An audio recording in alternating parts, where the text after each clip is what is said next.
The 19th of November 1940, over the English Channel, a Junkers Ju-88 droned toward Britain on a night raid. Its engines a-roar. In the cockpit the pilot saw the faint green of his instruments. Beyond the glass was wind and darkness. Below, the coast lay buried under blackout.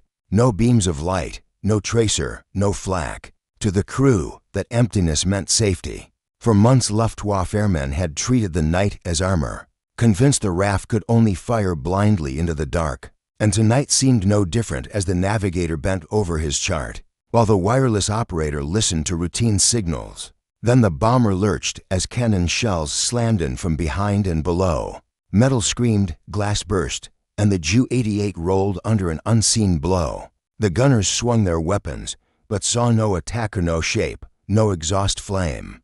Only sparks racing along the wing and the heavy drag of a wounded engine. Somewhere in the blackness, a Bristol Beaufighter, directed by ground controllers and its AIMK for airborne interception radar, had crept into position on instruments alone, closing to killing range before firing. As the bomber began to spin down through cloud, flames licking from a notch-L, the surviving Germans stared into the sky and wondered what new weapon had betrayed them in the dark, a question that would soon trouble Japanese pilots as radar-guided night fighters claimed the night for themselves. February 1940. Over the North Sea, a German Heinkel bomber crossed toward England on a black, moonless night. Inside, the crew heard only engines and wind, no flak, no fighters. Below, blackout hid both sea and coast. No searchlights rose, no tracer stitched the clouds. The bombardier opened his hatch, felt the cold air, dropped his bombs on a town he could barely see, and turned for home with a thought many Luftwaffe crews now shared. In darkness, the bomber ruled by the winter blitz of 1940-41. That belief had become routine. German staff sent streams of E-111s, Ju-88s and Du-17s over Britain after dusk, sometimes over 100 aircraft, convinced that day fighters like the Spitfire and Hurricane were effectively grounded. Once the sun went down, searchlights, acoustic locators, and anti-aircraft guns could sometimes catch a straggler, but most night sorties ended without a single glimpse of an enemy fighter, and loss rates stayed low, far better than in daylight attacks. One pilot later recalled watching London burn beneath his wings and being struck not by danger, but by how empty the sky felt. Japanese naval and air attaches in Berlin and Rome studied these raids. Their reports to Tokyo and to naval headquarters at Yokosuka described darkness as a shield that let bombers slip past fighter screens, strike ports and airfields, and still bring trained crews home. For the Imperial Japanese Navy and Army Air Force, facing vast distances and limited pilot pools, night operations seemed a tool to harass enemy bases across the Pacific, while avoiding costly dogfights. What most Axis planners did not yet grasp was that, beneath this apparent safety, British scientists were already knitting an electronic web over their homeland, linking coastal warning stations to ground control rooms that could steer fighters by radio, and preparing the next step, fitting radar directly into the fighters that would one day stalk those same dark skies. October 1940. Above the blacked-out fields of southern England, a Bristol Beaufighter prowled in what looked like empty sky. The pilot saw only darkness and the dim glow of his instruments. Behind him, the radar operator suddenly stiffened as a bright spike climbed the face of a small cathode ray tube. At about 3 miles, the AIMK for airborne interception radar had caught something big crossing their path. A bomber no searchlight or human eye had yet found. Pulses of very high-frequency energy, around 193 megahertz and 10 kilowatts strong, were bouncing off the unseen target and returning as faint echoes. For the first time, a fighter could turn toward an enemy in the dark by trusting waves that no one could see. By late 1940 and into 1941, such equipment sat at the heart of a layered system. Chain home stations first marked a raid as it crossed the sea. Ground controllers then used plotting tables and radio to steer Beaufighters and other night fighters into the right patch of sky. Once within a few miles, the airborne radar took over, guiding the pilot through the last invisible kilometers until At perhaps 1,000 yards, exhaust flames or a silhouette finally appeared ahead. The sets were heavy and interceptions still rare, but each success proved that radar could eat away at the safety bombers once drew from darkness. Through 1941 and 1942, British and American scientists refined this new sense for the night. The cavity magnetron, shared with the United States in the Tizard mission, allowed radar wavelengths to drop to centimeters and made airborne sets smaller and more precise. American engineers turned the transferred work into -540 Seychelles rupees and later SCR-720 radars, fitted into dedicated night fighters such as the P-61 Black Widow. For Axis crews, the code names meant nothing. What they felt, first over Europe and soon over the Pacific, was a growing certainty that something unseen could follow them through darkness. A threat Japanese pilots would soon meet in skies they had once trusted. September 1942. Over Guadalcanal, a solitary Japanese twin-engine bomber droned toward the blacked-out strip at Henderson Field, its crew listening to the uneven thump of cylinders that would soon earn such raiders the Allied nickname Washing Machine Charlie. Below, the island was only a darker blot on the sea, the runway invisible. The pilot did what many had already done, dropped a small bomb load and a few flares by dead reckoning, then banked away while anti-aircraft tracers rose too late and too low. In the cramped fuselage, a gunner watched the red threads fall behind and thought, as so many did, that the night still belonged to them. Through the following weeks, that pattern repeated. Japanese bombers and reconnaissance aircraft came alone or in pairs, circling Henderson Field, keeping the garrison awake more than they damaged its steel mat. Exhausted Marine and Navy pilots sometimes scrambled in F for F Wildcats or P for OOS when engines were heard overhead, but they climbed into cloud and shadow, chasing shapes that were never quite there while the intruders slipped back into the dark.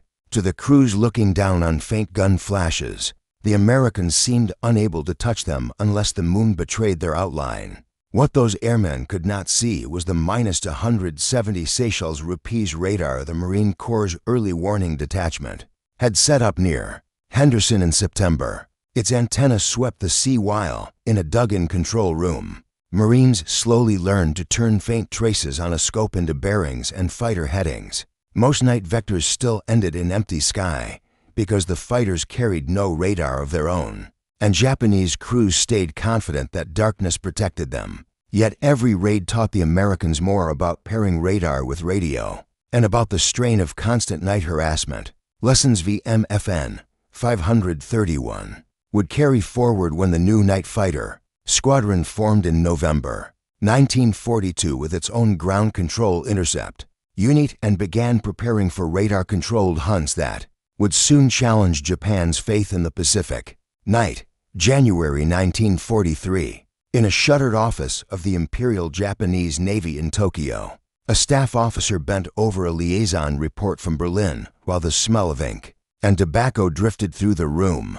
Outside, winter rain streaked the windows. Inside, the words from German night fighter units over the Reich were cold and precise. Crews claimed that unknown fighters were appearing from behind in total darkness, closing to firing range after ground controllers calmly warned them that a night fighter is already on your tail. The Japanese reader underlined those lines, then hesitated. It sounded like exaggeration or some clever use of searchlights and ground beacons. Night, as far as Japanese doctrine still held, was a shield, not a trap. In the field, the Navy trusted more in its own steps toward night interception than in foreign tales of invisible pursuers. At Rabaul, in early 1943, mechanics and engineers worked under bare electric bulbs to convert the twin-engine Nakajima J-1N1 reconnaissance aircraft into a makeshift night fighter. The J-1N1 Sekai cannon were mounted to fire upward at an angle into a bomber's belly, a concept borrowed in part from German practice but adapted with local improvisation. On a night in May 1943, one of these conversions crept beneath the formation of B-17 flying fortresses and, using its 20mm cannon, destroyed two of them in a single sortie. The success flashed back to Tokyo and convinced planners to order a dedicated production version, the J1N1's Geka, Moonlight, a name that seemed to promise mastery of the dark. Yet even as Geka squadrons began to form, Japanese technical officers still struggled with the core of what the German reports implied. Japan's own air interception radar lagged badly. The magnetron-based FD- set that could guide a Geka toward a bomber in darkness would not reach service until mid-1944, and only around 100 of those sets were ever built. Intelligence analysts noted that some crews returning from long-range raids reported fighters appearing suddenly from astern or below with no visible approach. But there was no agreed explanation and no firm countermeasure beyond flying lower, faster, or in looser formations. In briefing rooms, the invisible enemy remained an abstraction, and a dangerous complacency lingered among Japanese night raiders, just as Allied navies and air forces were preparing to flood the Pacific with radar-equipped fighters that would turn those vague German warnings into lethal reality. Spring 1943, on Long Island, the assembly lines at Grumman's Bethpage plant roared from dawn into night as rows of F-6F Hellcats in primer paint crept nose to tail toward completion under a haze of exhaust and welding fumes. Most would go to the fleet as day fighters, but from the middle of that year a growing number rolled out of the factory with a distinctive bulge on the starboard wing, the fairing for an APS-6 radar set. Inside that housing, a compact transmitter and receiver would send out pulses and listen for echoes several miles ahead, turning a single-seat fighter into something that could hunt in cloud or darkness. Between 1942 and 1945, 12,000 to 175 Hellcats would be built, and radar-equipped variants such as the F6F3N and later F6F5N quietly transformed a portion of that mass into night fighter strength that could be spread across the Pacific. By early 1944, those radar Hellcats were appearing on the fast carriers of the U.S. Navy, their pilots trained to fly almost entirely by instruments and to trust the ghostly blips on a small scope mounted in the cockpit. A night sortie began not with a visual sighting, but with vectors from a carrier or shore-based radar.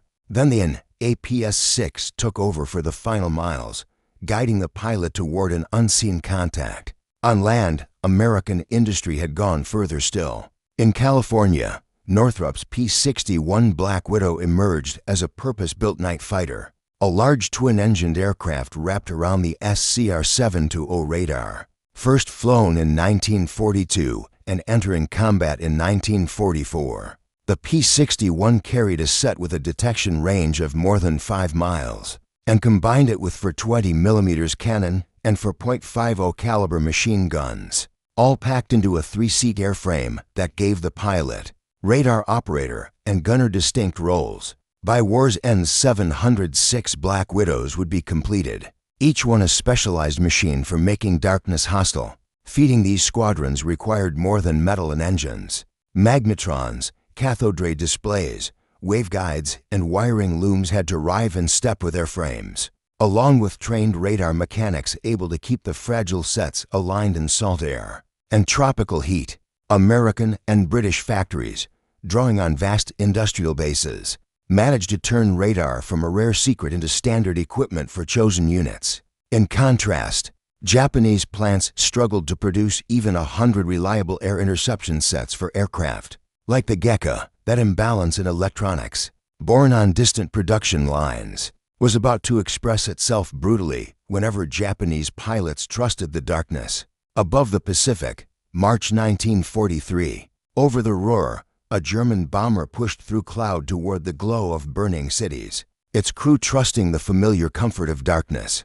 Below, what little they could see of the landscape was blacked out. No searchlights, no flak patterns, nothing to suggest a trap. Then, with startling suddenness, a cone of blinding white light snapped onto the fuselage, followed almost at once by others, as radar-controlled searchlights locked on from improbable distances. Tracer arced up with deliberate precision rather than random probing, and a fast twin-engine Shape and RAF Mosquito with AI radar slipped into position astern, unseen until its guns flashed. For the bomber crew, the experience was not of blundering into scattered defenses, but of being detected. followed and struck by an enemy that seemed to know exactly where they were in a sky that should have hidden them. By late 1943, such encounters were no longer accidents. Over Britain, Beaufighters and Mosquitoes equipped with airborne interception radar routinely hunted German bombers at night. Ground controllers watched tracks crawl across their plotting tables and calmly vectored fighters into the right box of sky, while radar operators in the aircraft rode flickering traces toward firing range. The idea spread outward from Europe into other theaters.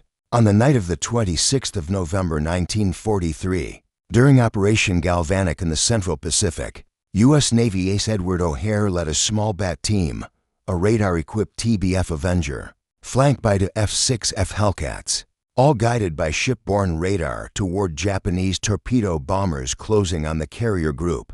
In the darkness over the Gilberts, the attackers suddenly found enemy fighters weaving through them where, moments before, there had been only empty black sea and sky. That same winter, Japanese bombers probing over eastern India discovered that the port of Calcutta was no longer the soft night target it had been. Early warning radar stations picked up raids while they were still over the Bay of Bengal. Radar-directed searchlights snapped on with unnerving accuracy, pinning individual aircraft, and RAF night fighters moved in to break up the formations before they reached their aim points. Crews who returned spoke of lights that seemed to jump onto them, of fighters appearing where no enemy had been visible, and of routes that now felt like ambush corridors rather than safe approaches. In intelligence summaries, vague phrases such as radiolocation, secret rays, or simply enemy radar appeared with increasing frequency, a grudging acknowledgement that the Allies had turned an invisible technology into a reliable weapon.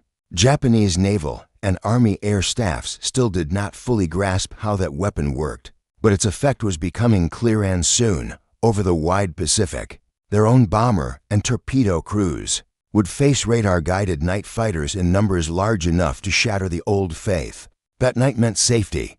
Night of the 6th of July 1944. Over the black water north of Saipan, a Mitsubishi G4M Betty edged toward the faint loom of the new American airfields, its crew tense but reassured by darkness. The pilot kept his lights out.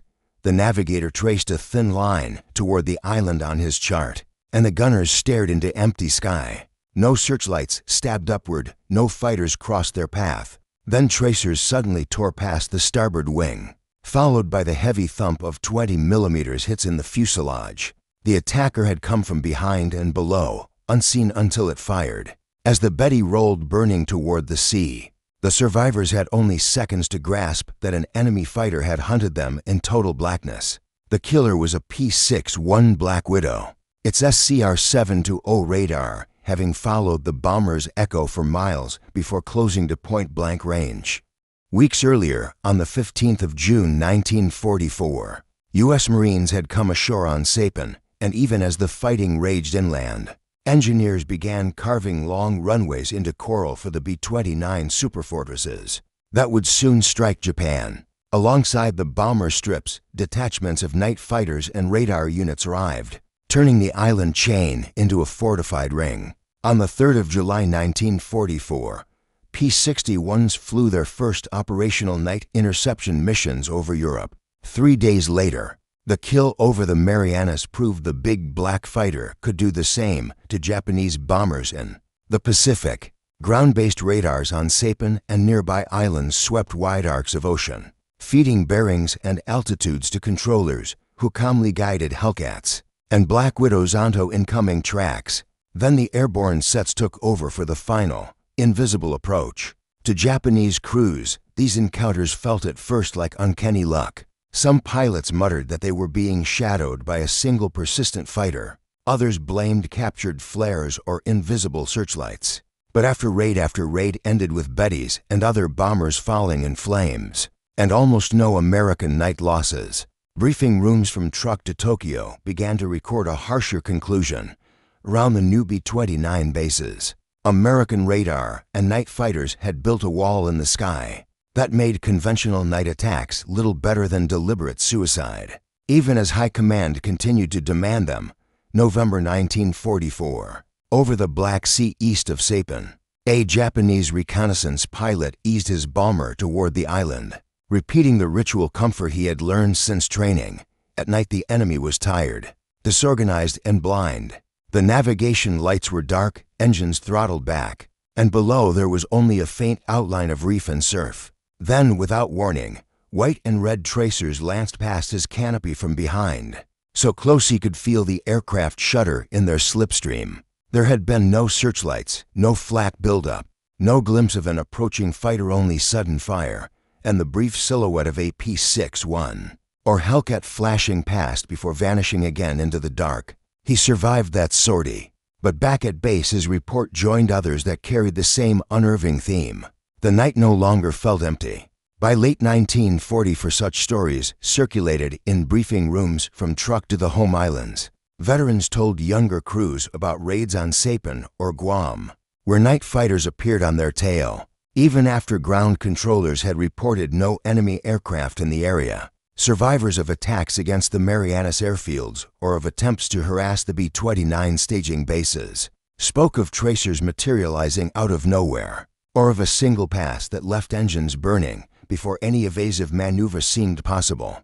Some pilots argued that flying low over the waves would confuse radar. Others swore by violent weaving or last-second dives. The tactics changed, but the losses did not. Even elite Japanese night fighter units, including those flying the J-1N-1S Gecko with the scarce FD to radar, could do little to reverse the trend. They sometimes claimed B-29s over the home islands, but they did so while suffering heavy attrition from escorts and from Allied attacks on their own airfields. On the Allied side, radar-equipped crews saw how often their night intercepts ended with enemy aircraft destroyed and their own machines untouched. For them, darkness became less a gamble than a calculated hunt. That growing confidence, set against Japanese crews who now climbed into their cockpits, already expecting unseen enemies in the dark, ensured that the coming night battles over Iwo Jima and Japan itself would be fought on deeply unequal psychological terms. October 1944, over the black water between Iwo Jima and the Marianas, a small formation of Japanese bombers droned toward Saipan. Their crews told that repeated night raids might wear down the new B-29 bases before those giants could lay waste to Japan. They flew low and dark, trusting in Iwo's early warning radar and in the old conviction that Allied fighters would be few and clumsy after dusk. Instead, long before land came into sight, American radars on Saipan and Tinian and on picket destroyers had already plotted their tracks and heights, and controllers were sending P-61 Black Widows and radar-equipped Hellcats to meet them. In Japanese planning, these sorties were meant to be a campaign of attrition. In practice, they became a series of engagements in which G for M Betty and Ki-48 Lily bombers were intercepted and destroyed, for little more than scattered damage on the ground. Through late 1944 and into early 1945, this pattern hardened.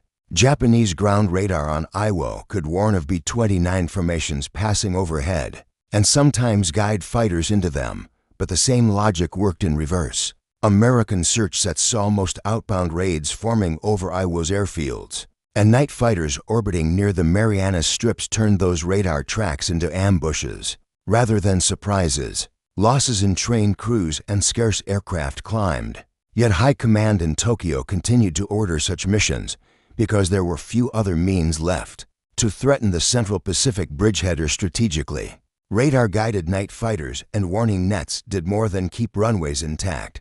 They allowed the B-29 bases to operate almost continuously, launching and recovering bombers at all hours with far less fear of sudden night blows. Pressure on Japan became close to 24 hours a day. Heavy raids over the home islands by night or day, and island bastions shielded enough to keep feeding those missions. As Japan's air arm eroded under that rhythm, radar and night fighters ceased to be local tools and became strategic weapons, setting the stage for the battles over Iwo Jima and then the home islands, where Japanese pilots would confront how completely the night had turned against them. September 1944, over the stormy approaches to the Marianas, a radar-equipped Hellcat hunted along a line of squalls while its pilot watched dim instruments. and a scope flickering with static. Controllers insisted that a Japanese bomber was skimming in at low level, but on the small display, echoes from waves and rain merged into clutter that hid any clear target.